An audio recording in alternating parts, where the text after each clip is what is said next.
representation in the public.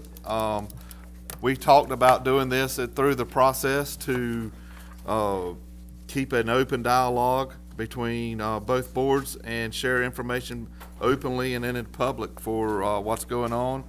This is our first meeting, so there's a short discussion topic that we're going to go over to get us kicked off. Jimmy Height, from Height and Associates, is our architect, and I think everybody else knows everybody else in the room.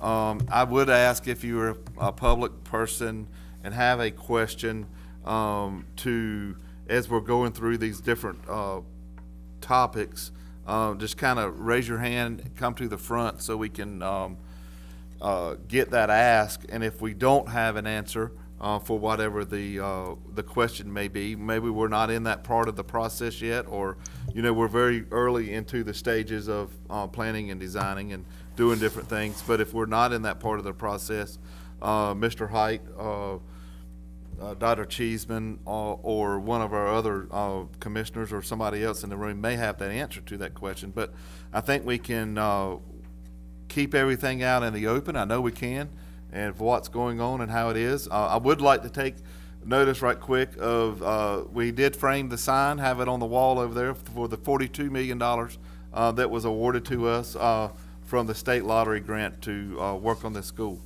So I would, there's a couple of handouts for the boards to take out back to their respective boards that I already have seen in the past and or others, but the first one is the award of the grant, and I would like to make notice of page 8 of that on the grant. It does list out a simple budget that was done in the award of the grant.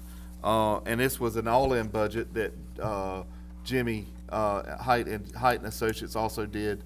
That does do demolition of Eastern. Is that correct, Mr. Height? Yes. And then, so we feel really good about this budget as we were working through. So, Dr. Cheeseman, you want to take off from there, or what? Sure. And on that page 8 specifically, we're really excited about this project. Yes, sir. We don't have that. I have some. I've provided some for the board members here, and there's some that you can share. Yeah, you can share it with commissioners, board members, county, community. All right, so the original grant, as Chairman Allen was saying, it's a $42 million state grant, as we know. Super excited. As you remember, February 7th, Catherine Truitt, State Superintendent, awarded that right here in this room. And we're very blessed and want to thank our county commissioners for providing a $10 million match. So it's a $42 million state needs-based public schools capital fund project grant, and those monies come from the North Carolina Education Lottery. So I encourage you to continue to lose on the lottery, because it helps our public schools in this regard. So with that, having a little humor, but at the same time, we're just so excited about the opportunity to construct this new school for our children and for our community. And again, thank you to our county commissioners for the $10 million award. So in short, it's a $52 million project, and this is a budget, as Chairman Allen has stated, that we've worked on with Mr. Height and his teammates. And in terms of the local funding that the commissioners have agreed to, that is $1 million in year 1, $4.5 million in year 2, and $4.5 million in year 3. And so in short, I'll talk a little bit later in terms of how the funding distribution process occurs, but we are one of just a small amount of school districts in the state of North Carolina that were awarded full funding to construct new schools. So, and anybody got any questions about the awarded grant before we get moving forward? So we're going to keep right on. Everybody's time is valuable as we continue to work through this as we go. All right. Form agreement of SY 23 and 24. Yeah, so on the back of the actual grant application, there's essentially certifications that Beaufort County Schools and Beaufort County Commissioners said, hey, we're all in agreement to this. Well, on that page 10 of the application, you would see Chairman Waters and Chairman Allen's signature saying that we certify to follow these general statutes that are listed in terms of how this process works. And this is very new to us. But in short, the form of agreement is essentially exactly what you're seeing in the original application, but now you've won the grant. So the state says the $42 million is yours, but the form of agreement would have to be signed by the commissioner's chairman and the Board of Education chairman, and it's essentially a duplicate, meaning you got the money, but we just want to wait and make sure one more time that you agree that you're going to follow these general statutes. And for those in the audience who may not have this document in front of you, it's essentially saying that you're going to make sure that the proposal and the project are complete and correct before you're actually asking for expenditures. You're going to make sure that the project maintains the way it's described in the application, meaning that the funds are solely for this new school, and we cannot use these funds to renovate or construct anything differently in the school system. That all needs-based public school capital fund grants, proceeds and the required local match funds are used for the construction as the way they're defined. And that you'll work with the North Carolina Department of Public Construction in monitoring and evaluating the process. So make sure that your reports are timely in fashion and complete and accurate. And also that you'll follow applicable federal and state laws, including the promotion of equal opportunity without regard to race, color, religion, gender, age, disability, political affiliation, or national origin. And that ultimately all needs-based public school capital fund grant proceeds are subject to forfeiture provisions if you do not follow the rules. And so that is what you signed off on initially, and that's what the form of agreement is, and I have it in my hand. And so our board will look at that, your board will look at that, and then ultimately, should you approve, sign off again, and then you can further go down the road with the grant itself. Anybody got any questions on that? It's just a formality with the state. Number 3, new school funding. As in a lot of state funding and federal funding mechanisms, we all know that you get funded and then 30, 20, a month or so later, they come down with rules of how you're funded and how you draw your funds and different things. So last Thursday, correct? Yep. Last Thursday, while the district was on spring break, they did come out with those rules on how the funding is dropped and how it's done, and how it's distributed. So, Dr. Cheeseman, you can take off from there. Yeah, so the public has access to what's called the Operations Manual Needs-Based Public School Capital Fund. This is on the North Carolina Department of Public Construction website. And specifically, this is the document that our Board of Education, County Commissioners, Mr. Height and his team will follow in terms of just the rules, regulations, procedures, but more so school funding, how it's distributed, how it's used, and how we have to report on that. And so in short, there is a funding distribution process defined inside this inside this manual. And just to let everyone know, $42 million does not come to a Beaufort County Schools bank account. All right, so the county and the county commissioners actually receive drops of money when specifically the Board of Education and the county are asking for a distribution of funds to essentially pay for a bill, pay for an item, whatever it might be. So the process is really that the county commissioners agree that they will receive $42 million of this funding as it comes to us. And then once we, meaning the board plus myself and our teammates, recognize that we actually have to spend some of the money, then we have to document what that money is going to be spent on. And then we have to send it to the state of North Carolina, to the Department of Public Construction, and then their section planning team will review that. They'll authenticate it, they'll ensure that it's for a true need related to the project, and then ultimately, once approved, then the county commissioners will make a decision through their county manager, it's how it will be communicated, as to whether Beaufort County Schools pays for the item and receives a reimbursement through the grant funds, or the county actually pays for it directly using the grant funds. But in short, the funding comes back through the county, not back through the county school system. And so your county commissioners will review that. Now, the way the general statutes work is that in North Carolina, since Beaufort County Schools received a grant, in fact, the Board of Education has to sign off on the contracts, the superintendent position has to sign off on the contracts. That's not something that the county commissioners have to do by general statute, but in short, we always like to make sure that everyone knows what's going on, thus the application and the purpose of this meeting.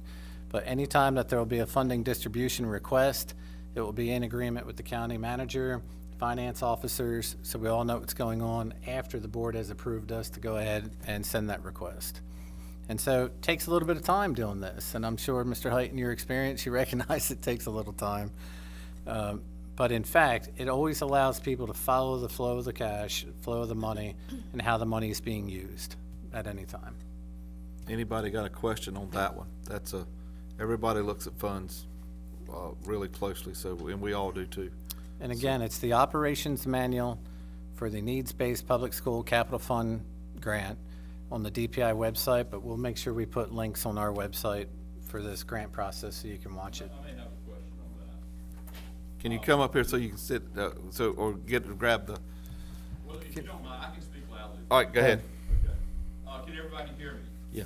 Okay, now, we're speaking about certain segments of the discussion today about this new school. So I think this section may be applicable. Hood can't be here today. I'm representing Hood and his constituents as well as mine. So I have a list of questions, some his, some mine. And this one is number 4 on my list. How is the site inspector gonna be handled and paid for during the duration of this project? And the architect can answer that if he wishes. That's an included service. But how, can you give me the machinations of how that will be accomplished at Well, this we point? have an inspector in the office. You do? Inspector, yes. The inspector Okay. visits at least once a week and visits whenever it's necessary. So your All office is come out. completely responsible for that We're piece of responsible the for all action? of that. I think that's your answer. Thank you. Does that suffice? That's advice. All right, cool. Anybody got any more questions about distribution of funds? Are you good with that? Okay, all right, cool. I'll just make sure the two finance officers are good, that's all and the communication's open, that's what we need to make sure, that's all we need to, we're good. Design consultant services update, Mr. Height, if you don't mind, just hit your button when you get a chance. And then kind of a progress update, I know we're very, Is the light supposed to come on? yeah, the lights. Yeah. Oh, There you go. Oh, Oh, it went off? turned it on and off. That work? You gotta push it hard. There you go. There we You're go. up. Okay. Yep. I think we're very early in the process, but you can kind of go where we're at and kind of lay out where we're going. We've got 2 or 3 tracks going at the same time. The most important track is the schematic design of the building. And we've completed our meetings with staff to go over the various areas of the school, the different grades, each different grade, administration, the library, all the different parts of the schools. And we've updated our concept plan into a plan, and we are ready, as of this week, to go back through and meet with the staff again to make sure that their concerns have been addressed. So we're very close to having the schematic design done. Then at that point, we'll proceed in what we call design development, where all the different systems of the building will be considered, reviewed, selected, and developed as part of design drawings. And those include site utilities, plumbing, mechanical, electrical, details for cabinets, all of the things that make up the different parts and pieces of the school building. The site track, I like to separate the building track and the site track. The site track, we're almost done with the survey. The surveyor is very close to being completed, so we intend to evaluate that with our civil engineer next week to determine what the issues are we need to deal with. We have contracted with a traffic consultant who works directly with Department of Transportation and us and our engineers to determine what the issues are with traffic in and out for the school with the number of cars. It's a fairly detailed investigation that we actually have a scoping meeting for that this coming Monday. So that's a process that's in the works. So we've got the survey, we've got the traffic analysis, we've already completed geotechnical work. The site is suitable for building. We've already got our bearing pressures.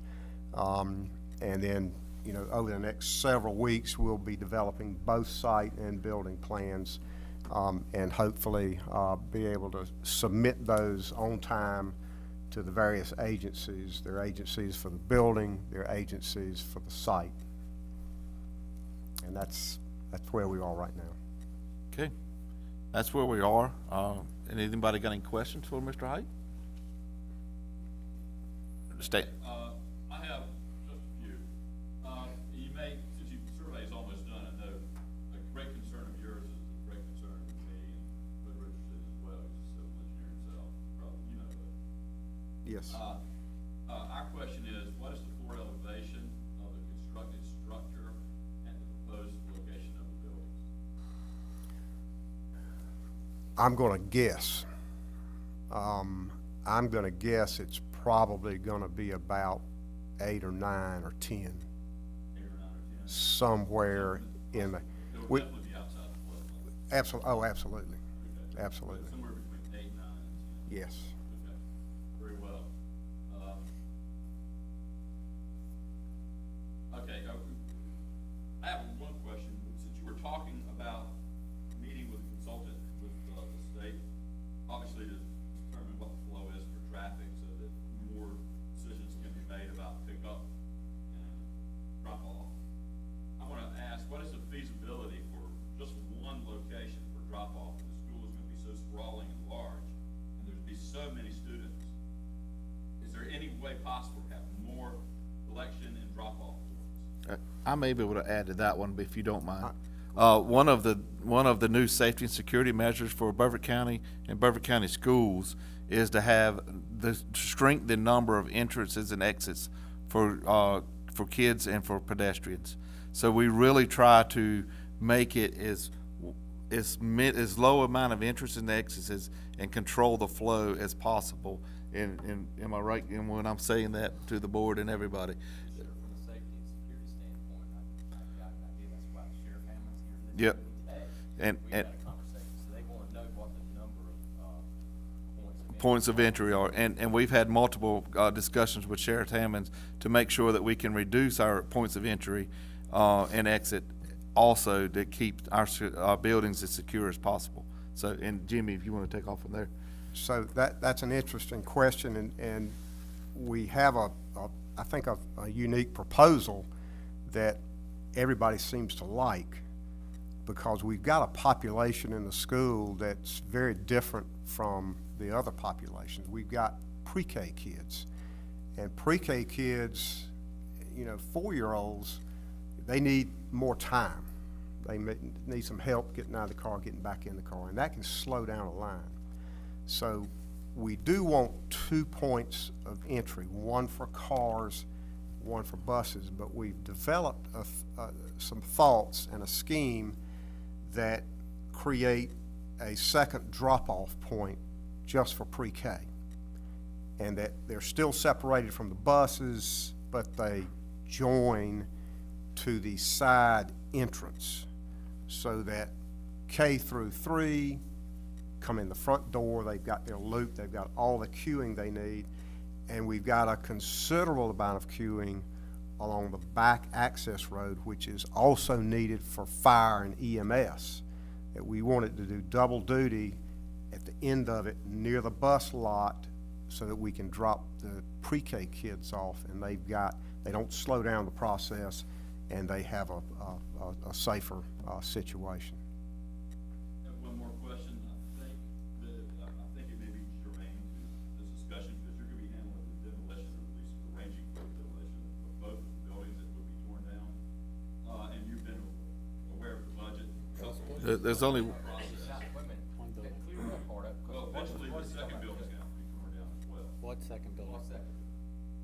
Eastern Elementary. Eastern You're not gonna tear that one down? That's all the Eastern deal? Elementary, John Cotton Taylor is not. No one's made, John Cotton Taylor's not gonna be torn down. no one's made a decision about the use of John Cotton Taylor at all. There's just one building right now that is determined to be torn down. That will be In the scheme, Eastern Elementary. in the scheme of this funding, as agreed upon in the contract, it's demolition for the Eastern Elementary School site. Okay. So what the board and the county make decisions on around the use of JCT will be determined down the line somewhere. Just to be clear, the demolition of Eastern Elementary, the cost of such, is in the current budget that we have right now. Yes. As confirmed. Yes. Okay, thank you. Anybody else got any more questions for, Mr. Height on the design, where we're at? Alrighty. New school, project timeline, do you want that one, or? We update this timeline often. I brought some copies. And, you know, the goal is that we want to make sure we're in this facility in August of 2026. I think there's 9 copies there. I think there's 9 copies there. We're good. I'll see. Lisa, the commissioners already have a copy of that unless it's been changed. What I did, I if you want have not changed it. Okay. What I did, I put a red line where we are with the calendar. So that's just so you can see where we are today. So, you know, we were hoping to get the survey the end of last month. We're gonna get it next week. But, you know, that's just, we're talking about a few days, and we'll be working to make sure we get caught up. But the process, schematic design, we're completing that now. We move into design development. Then we would move into construction documents, which are all the plans and all the details that will go to the agencies for their review. We get the review comments back. We revise the plans as needed. Then we put the project out for bid. We have a bidding period. We receive the bids. If the bids are within budget, we recommend an award of the contract, and then we proceed with construction. And we've got 18 months allocated for construction. I really don't think it's gonna take that long, but that's what our schedule allocates. That would put us, that would put us at the end of construction, the middle of the second quarter of 2026, which gives us a few months to occupy. In other words, to move furniture in, hire staff if staff need to be hired, or whatever we do as part of the process of taking a new school, receiving the keys, and doing what we need to do to get ready for the kids. All right. This will be a fluid timeline, that we'll go over monthly and make sure we're all on schedule.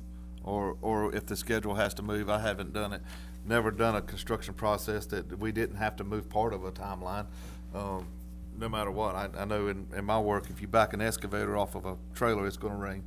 So if you wanna make it rain, you back an excavator off. So, anybody got any questions on the timeline as we keep going? Yes, sir, in the back.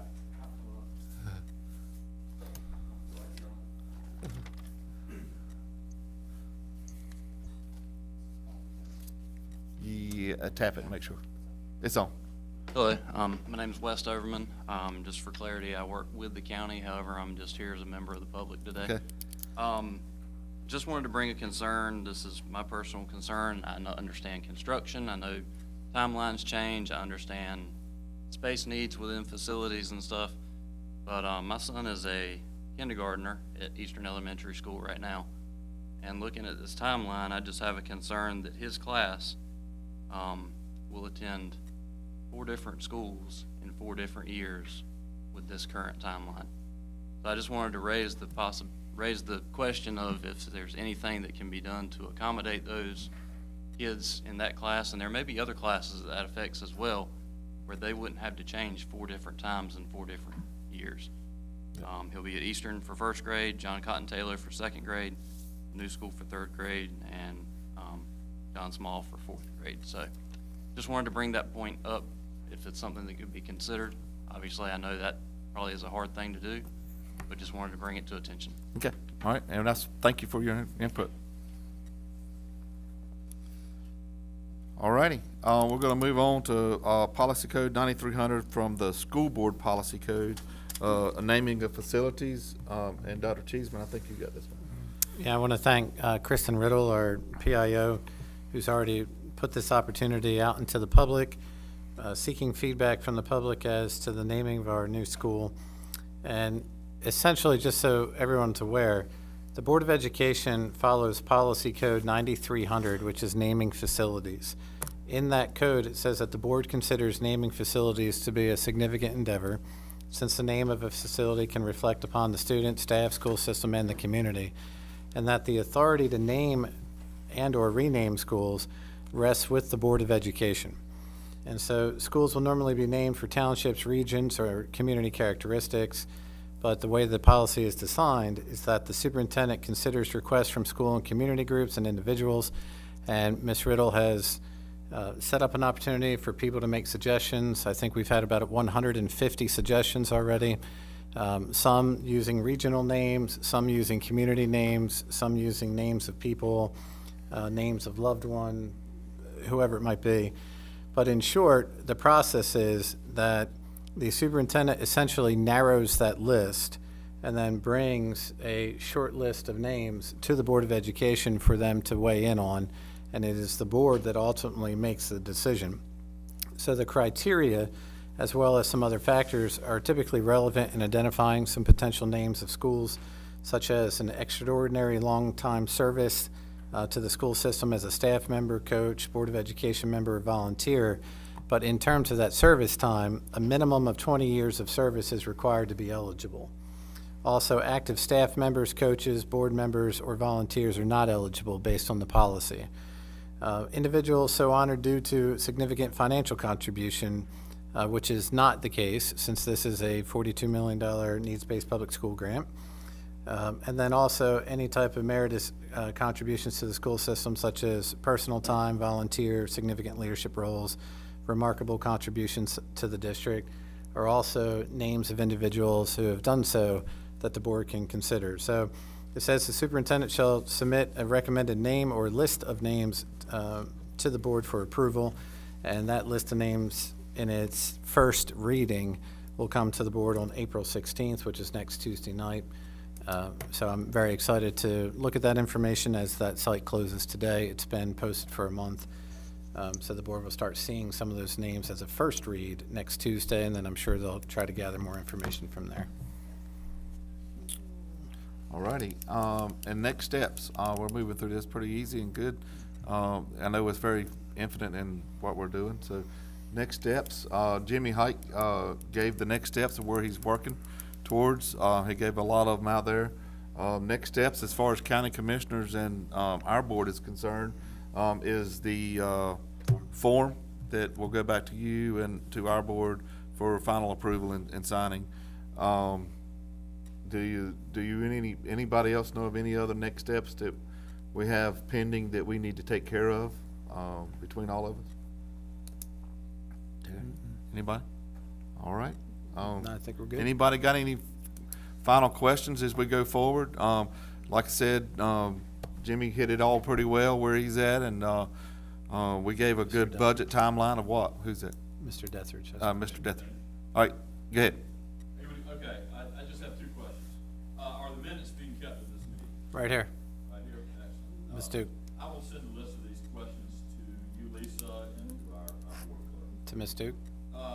Next, when will the public and the representatives know of the amount of the complete original budget for this new school?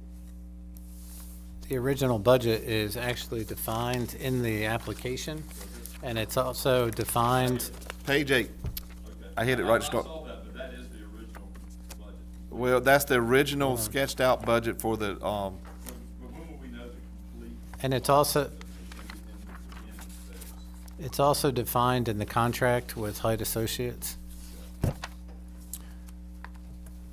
The complete cost will be the process of how much is the construction contract, how much is the furniture, how much is the equipment. We'll know the contract cost for construction when we take the bids. As long as things are in line, we'll execute a contract for that amount. We'll put the furniture out for bid like the building, but do it at a later date so we get the most, the latest furniture, the latest lines, and that will be, we'll take bids from various vendors, and then that amount will be plugged in. So we'll plug in the figures that should align with this original budget as we get to those points. Okay. All right. With that being said, our next meeting is May 9th. Our next update meeting from the public and everybody is May 9th. Thank you for your interest and coming out. Have a good day. Stay, oh, go ahead. Will it be at noon also? Yes, we're gonna keep them at noon, if everybody's fine. Probably expect as we go along the process, the meetings are getting a little bit longer. Yeah, as we go, we're gonna start sharing a whole lot of stuff, so they'll get longer. So, all right, thank y'all.